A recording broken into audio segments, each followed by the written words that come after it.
Assalamualaikum warahmatullahi wabarakatuh. Ketemu lagi bersama saya Muiz Gifari. Kali ini saya akan melihat pengalaman saya dulu gitu ya. Biasanya nih alasan guru keluar masuk adalah karena Gen Z. Jadi kita mulai pembahasannya yaitu alasan buruk dan tidak masuk akal mengenai guru yang keluar masuk karena alasan Gen Z. Fenomena guru yang keluar masuk dari sebuah institusi pendidikan adalah hal yang sering kali menimbulkan pertanyaan dan perhatian, baik dari kalangan pendidik, orang tua, maupun pembuat kebijakan. Namun, di tengah dinamika dunia pendidikan yang terus berkembang, muncul narasi yang menyebutkan bahwa alasan utama pergantian guru adalah karena tantangan generasi Z. Pernyataan ini yang kadang muncul dari pemangku kebijakan seperti wakil kepala sekolah, atau wakil kurikulum, atau bahkan kepala sekolah. Ini perlu dikaji secara kritis, mengapa narasi ini bisa muncul, dan apakah memang generasi Z merupakan akar permasalahan, ataukah ini hanya alasan yang tidak berdasar untuk menutupi isu-isu yang lebih kompleks. Generasi Z adalah kelompok individu yang lahir sekitar pertengahan hingga akhir tahun 90-an, hingga awal 2010 kan ya.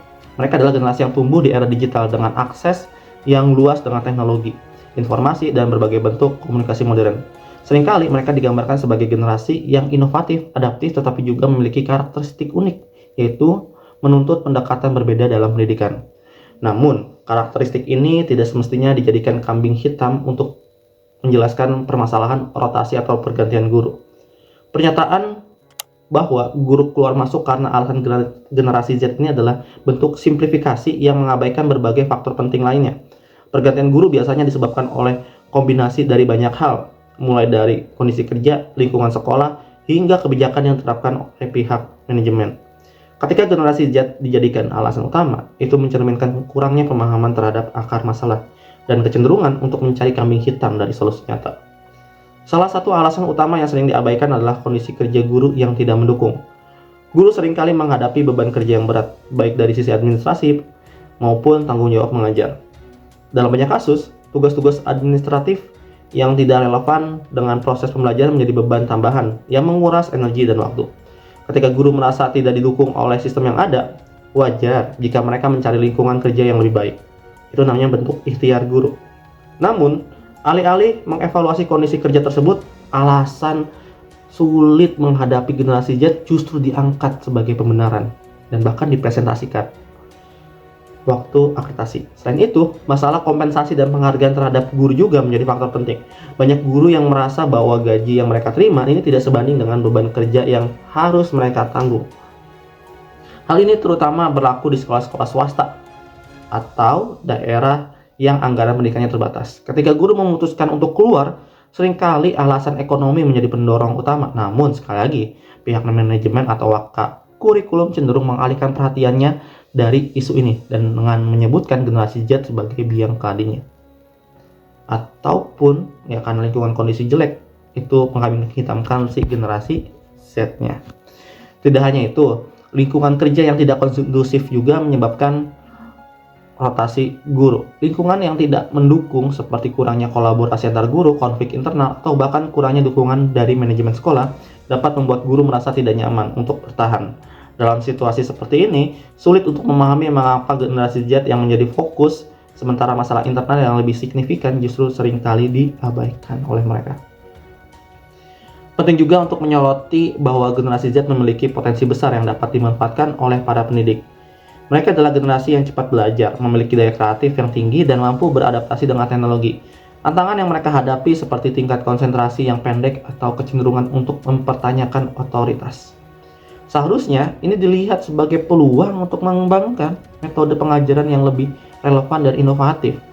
Menyalahkan mereka atas pergantian guru ini menunjukkan kurangnya kesiapan institusi pendidikan dalam menghadapi perubahan zaman.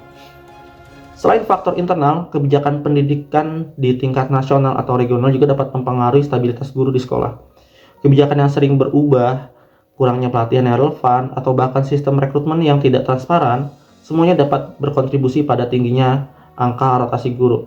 Ketika wakil kurikulum menyebutkan bahwa generasi Z adalah alasan utama, hal ini justru mengalih perhatian dari kebutuhan untuk memperbaiki kebijakan-kebijakan yang ada. Dalam konteks ini, peran manajemen sekolah menjadi sangat penting. Wakil kurikulum, kepala sekolah, dan pemangku kebijakan harus mampu melihat gambaran yang lebih besar dan mencari solusi yang tepat untuk permasalahan rotasi guru atau turnover guru. Menyalahkan generasi Z hanya menciptakan jarak antara guru dan siswa, serta mengurangi kualitas interaksi di dalam kelas. Di sisi lain, generasi Z juga memiliki ekspektasi tertentu terhadap para pendidik mereka. Mereka cenderung menghormati guru yang otentik, adaptif, dan mampu mengintegrasikan teknologi dalam pembelajaran. Jika guru merasa kesulitan memenuhi ekspektasi ini, itu adalah tanda bahwa mereka membutuhkan pelatihan tambahan atau dukungan dari pihak sekolah. Menyebut generasi Z sebagai penyebab masalahnya hanya akan menciptakan stereotip negatif yang merugikan semua pihak.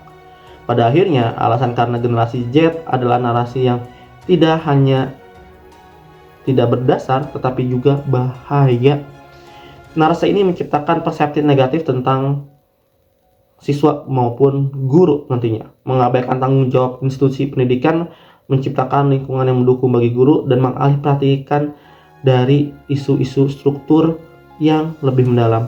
Untuk menyelesaikan masalah rotasi guru diperlukan pendekatan yang komprehensif dan berbasis data, bukan sekedar mencari kambing hitam. Pergantian guru adalah isu yang kompleks dan multidimensional. Menyederhanakannya dengan menyalahkan generasi Z hanya akan memperburuk situasi. Sebaliknya, semua pihak, termasuk manajemen sekolah, pemerintah, dan komunitas pendidikan, harus bekerja sama untuk menciptakan sistem yang mendukung guru dan siswa.